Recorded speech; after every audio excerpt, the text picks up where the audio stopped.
Am I audible? I can hear you. I can hear you. Yeah. So good morning, sir. I am Ainesh Patnaik, a 6th student of electrical engineering in RV College of Engineering, Bangalore. So we have a course called Principles of Management and Economics, and as a part of that, we are doing a experiential learning project where we are basically discovering different leadership styles within a global organization like HSBC, how they approach different management concepts. So I just wanted to dwell a little bit about. Sure. May I continue, sir? Yeah, I just Yeah. wanted to dwell a little bit about your decision making, planning, leadership, and other management practices across different roles. Um, so, if you're comfortable, sir, we can start with the interview. Yeah. Sure. No problem. Thank you. Yeah. So, sir, to make the most of our time, and because we have a time constraint, I wanted to dwell on all the topics. So, if you can keep the answers a little short, that will be very good. I hope you understand. Yes, sir. So, I'll be starting with the planning strategies. So, I just wanted to understand how you plan your activities across short term, medium term, and long term horizons. Could you provide an example about how you undertake planning with your team? Sure. So in that case, Anish, I think what's important is, when we say there's a long-term, short-term, medium-term activity, obviously, the first step is to categorize them in those buckets. I think that's the most critical part. Once you're able to do that, then you clearly know which one needs to be done almost immediately, which one needs to be done maybe, say, a week, if that's your midterm, and then, beyond that as your long term. So I think understanding the impact of those activity on you, your team, your organization, your goal is the most important thing, right? So I think you need to start with that. Now, what usually happens in the day-to-day corporate life, you may not always get that kind of time commitment to one, list down your activities and then think about which ones do I do now, which one do I do next week, etc. But that's not always possible. So I think what's important is that we make up a brain map of sorts. Whenever we start in a particular role, as to what are the activities that needs focus right away. And then there may be activities, for example, if you're on a production kind of a job, you need to know that what's your inventory management for the day, what's your order management for the day. Those are the things that you would have to have overstart within the day. Then there are things, for example, reviewing maybe the demand planning for the next 6 months. That's something you need not do immediately, but you need to have a fixed time in your diary by which time you are required to do it. So I think you need to have it in the calendar to make sure you don't lose oversight over those activities. And then of course, you have the strategic activities that will take more than 6 months. The best way to do that is to book a little bit of time, do a bit of let's say a half a day of workshop along with whoever are the key participants and get that done with. Yeah, so it's all about scheduling those activities. Once you're able to schedule them and you know how much time to devote, I think that's how at least I progress. And I can only give, as I said, I can only give you an example of production management. So something that needs to be done between today and tomorrow, you would have to do it today. 1 week down the line, you schedule it in the calendar. 6 months down the line, make sure you have a half a day workshop or a half a day meetup, catch up, whatever you want to call it, and agree on who is going to do what and at what time. So I think that's how I usually approach the activities. Thank you, sir. So going on to the next topic, as we know in management, decision making is very important, especially for the topper echelons of the organization. So I just wanted to understand what are the critical elements that you consider when you manage your day-to-day activities?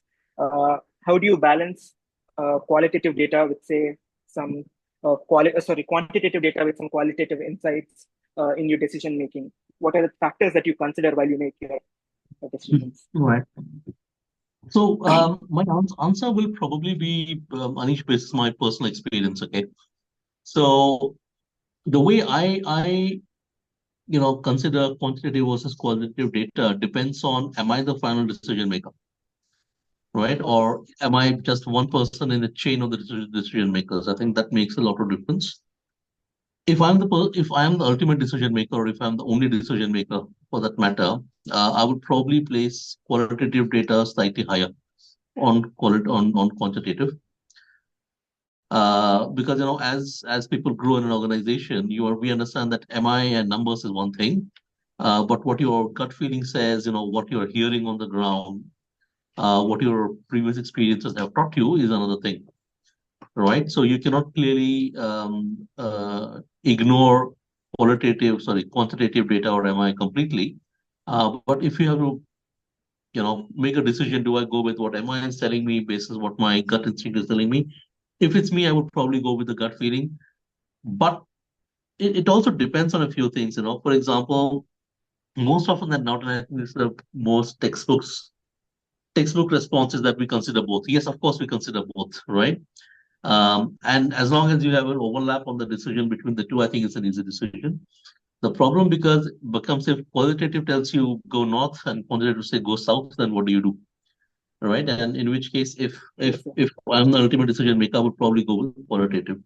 However, if you are just one of the decision maker, and once you form an opinion, you need to send it to somebody else to make the final decision, or it needs to go up your chain of commands.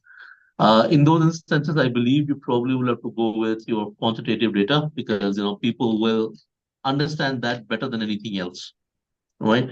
On top of that, if they want to add in their own experiences, they can add it. But I think that's the best way to deal with it. Yes, sir. So another critical element of management would be leadership and team motivation, because you deal with a lot of people in your team, Right. and as we know, India is a very diverse country. People come with their own attitudes, preferences, and biases towards working. So, how important is to understand and analyze these different personalities?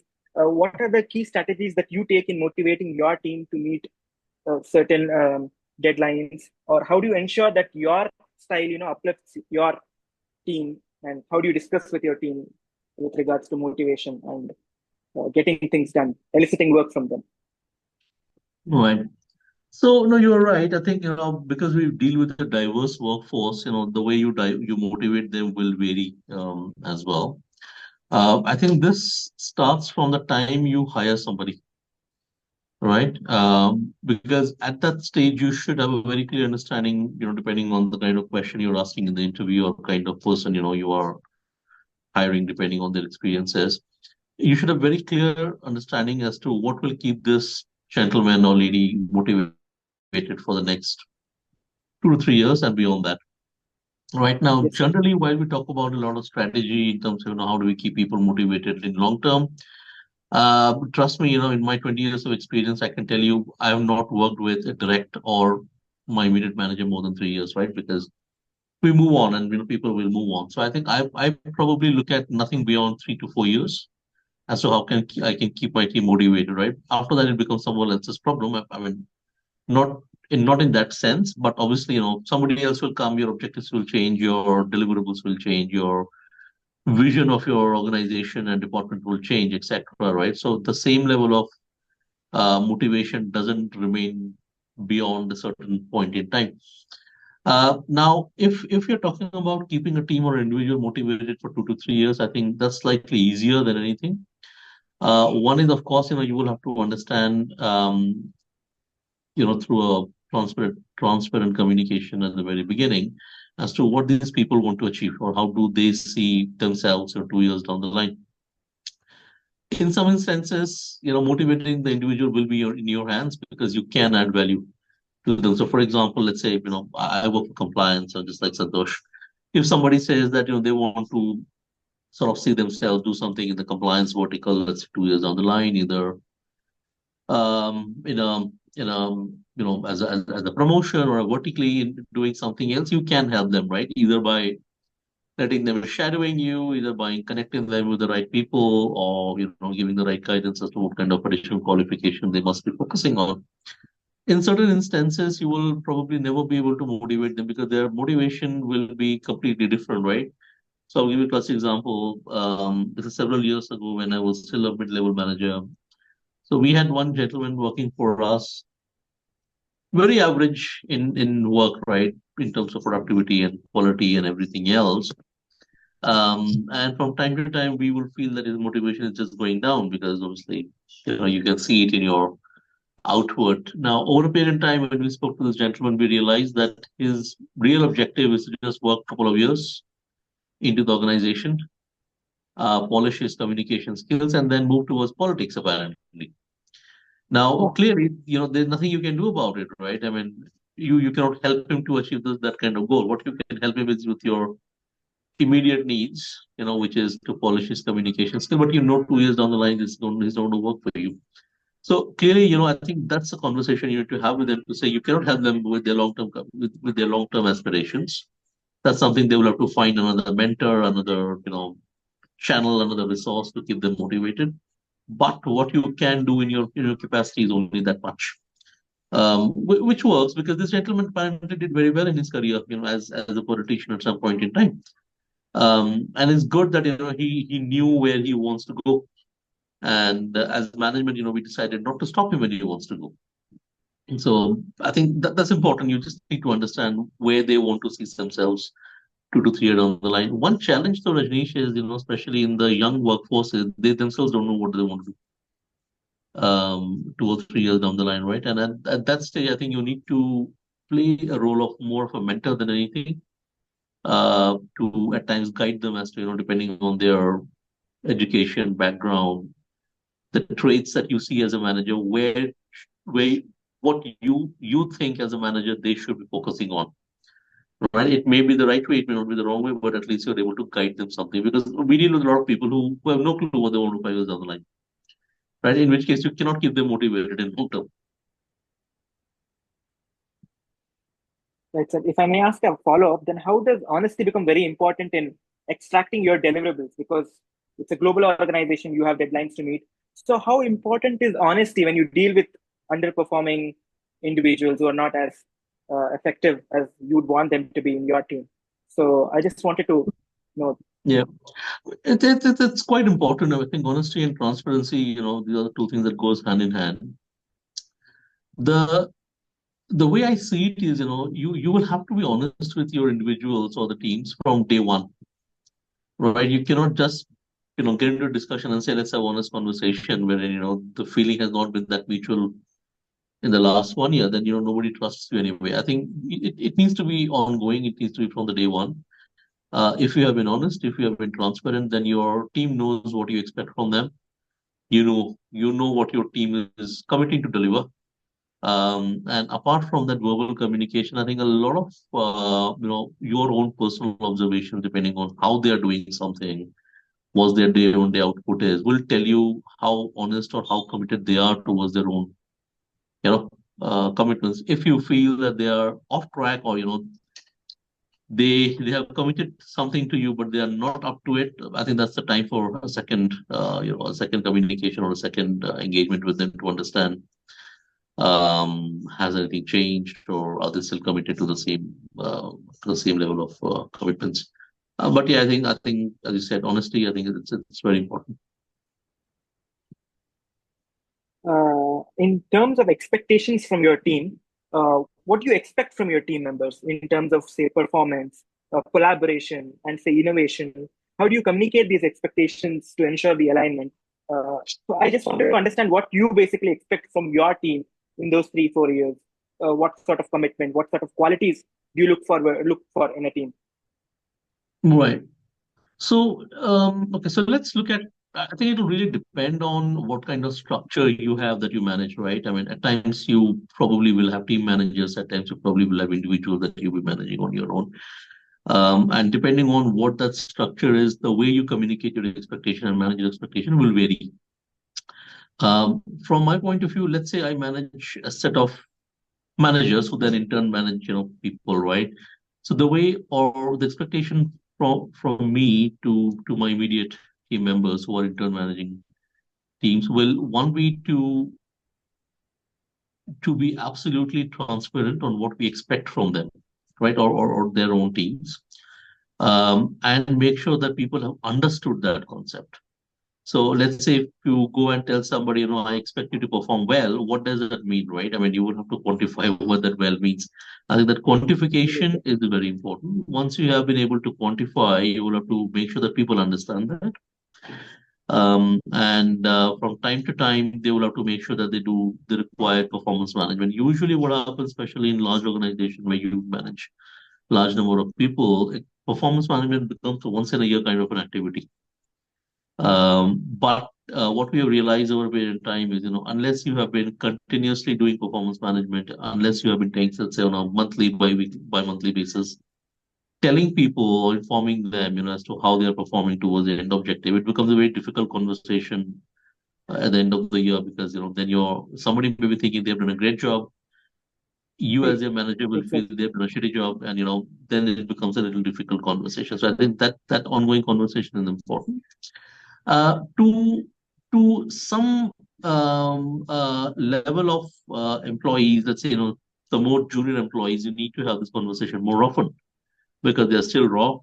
They still needs to understand how they are progressing, right? But as you become slightly more senior, so let's say I manage a set of AVPs right now, my expectation will be that uh, given the maturity of these guys or these roles are, even if I don't do performance management or that discussion, let's say a formal discussion for 6 months, we should still know how things are progressing through our ongoing conversations and engagements, right? Because I think that then becomes important. And if there is something that really needs our attention, then of course we need to have a separate sort of conversation together. So you cannot have a one size fit all kind of a approach to expectation management.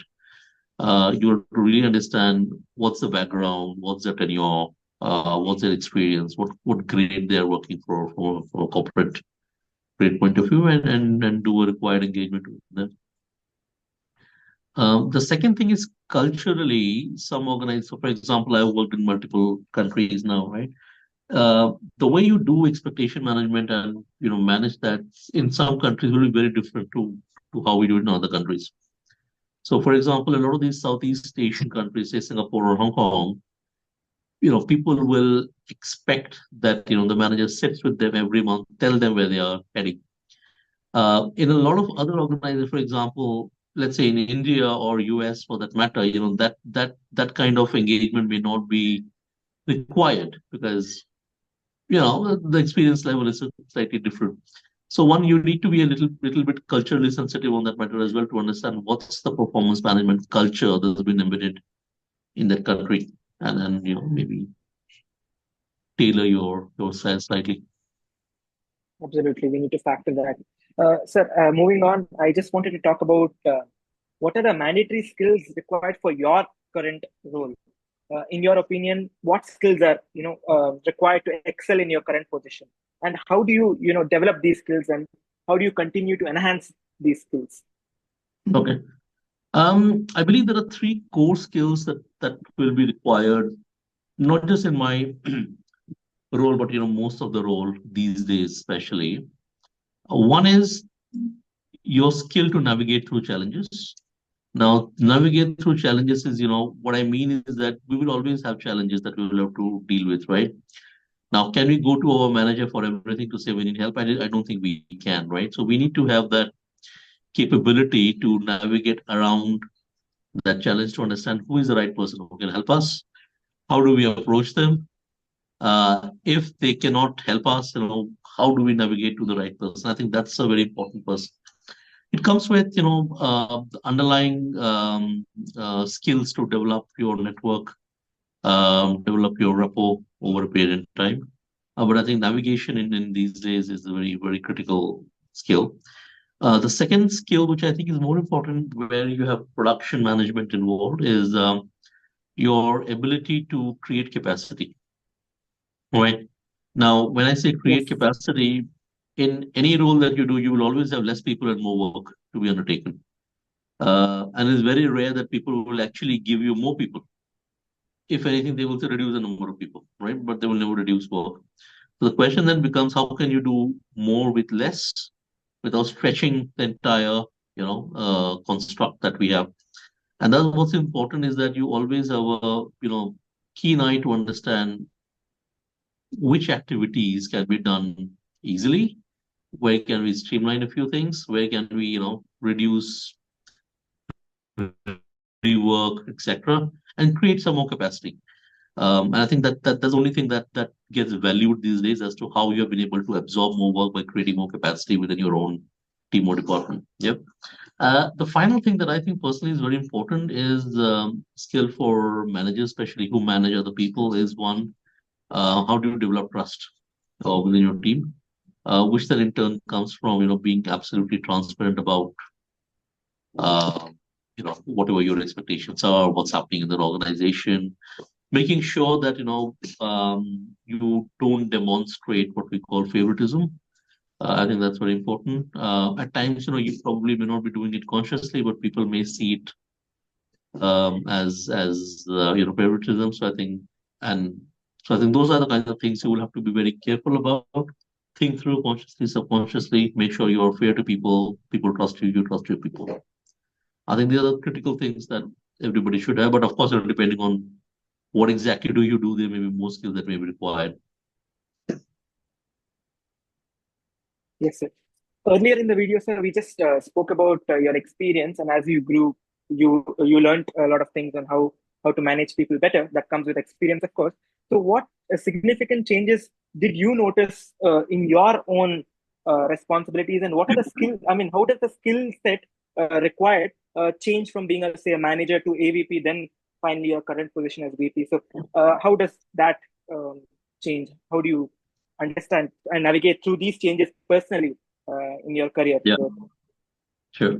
So I think the most important thing is, when you grow in an organization where you get promoted, etc., is obviously the expectation from your managers will keep changing. And these are not just core objectives of delivery, but as you grow in an organization, we would expect people to one become more mature. We will expect people to become more hands-on. We will expect people to start creating their own network and connectivity, start building their rapport, etc. At the same time, we would expect people to bring in their knowledge that they have gained in their previous role to add value to their current role. I think that's what is important. So similarly, when I was an AVP, obviously my domain of activity was, let's say, only one market or only one country to be dealt with, right? As promotion happens, let's say I now have three regions to manage. Now, clearly, I will have to demonstrate that I have the ability of sharing best practices from one market to another, and how that's adding value to the overall construct. We would expect people will expect, or as myself, I will expect myself to one letting my team do more for me. I think that's something we'll have to keep right. Usually, what happens when you grow from ground level, you start micromanaging, right? Because you think that you know that work more than anybody else, right? But if you keep micromanaging, you will never be able to manage things that really require your attention as a senior manager. So at times, you will have to consciously take a step back to say, you know what, I would want you guys to manage this going forward so that I can divert my focus elsewhere. It doesn't mean that you are, letting people do what they want, but at least the day-to-day work, you will have to start delegating. You will have to make sure that there's the right governance, and do that. It's not easy, right? It's not easy. It comes only when you start consciously start practicing. But as I said, one, your ability to sharing best practices, your ability to start delegating, your focus on how would you want your people to succeed becomes more and more important as you grow in the organization. So the last part which I wanted to discuss regarding the management would be conflict resolution. How do you handle conflicts within your team or say between departments? So could you just throw some light on that? Yeah. So in that case, my views are, Anish, is that when you run across vertical function, let's assume, right, there will always be those conflicts, difference of opinions, frictions, etc. That will be involved. The first skill in this is to understand which one of them is actually a conflict that you need to resolve. and which ones are not conflict, we know which will get resolved automatically over a period of time, which, there may be things that are just difference in opinion. It doesn't need anybody else's involvement, right? It will get resolved if you're matured themselves. But if you believe that there is a conflict, and the conflict will happen only when um, there is a difference in priorities between two individuals or two or more individuals, right? A wants to do Yes. B, B wants to do C, but you can't do C, right? That's where the conflict will arise. I think as a manager and a resource provider, it's important for you to understand when you need to step in to resolve that conflict. Once you decide that this is a conflict that you need to resolve, it's best that you bring all the parties, whoever are parties to that conflict, into a single discussion. One, start by understanding what each of their points are, so that you're able to form that story in your mind as to what exactly has caused this conflict. If it is a straightforward issue where somebody needs A and somebody else also needs A, but clearly you cannot give it to both of them. You probably will have to make the decision for them at times, right? And when you make the decision for them, you have to make sure you make them understand why you have taken a certain decision, right? And let's take, for example, you are hiring for a common pool of people. You have one people who is hired, and there are two departments who want that person to be onboarded, right? Because both of them are currently under resourced, and need people, right? Then you will have to understand which one of their requirements is higher than the next, not for them individually, but for the department and the organization, and make sure you explain it to them as to why you think this is a decision you're undertaking, and leave it at that. And the next time you should expect that a similar conflict arises, you would expect the two or three individuals, whoever was involved, to adapt a very similar principle and try and see if they can resolve it themselves. Otherwise, you will have to come and jump into the conflict resolution once again. So, to give a short example, one, to understand what exactly is the conflict, and then when there's a conflict, you will have to understand if it's a conflict that people who are involved can resolve themselves. If not, you need to jump in, have the conversation, listen to both parties, make sure whatever decision you're taking in that resolution is for the best interest of the organization, and just move on with that. Okay, sir. So I've stressed upon all the points that I wanted to discuss. Thank you very much for speaking to us and giving us No problem. so many insights about management. Thank you very much, sir. No problems. Thank you. All right, take care. Bye bye. Thank you, sir.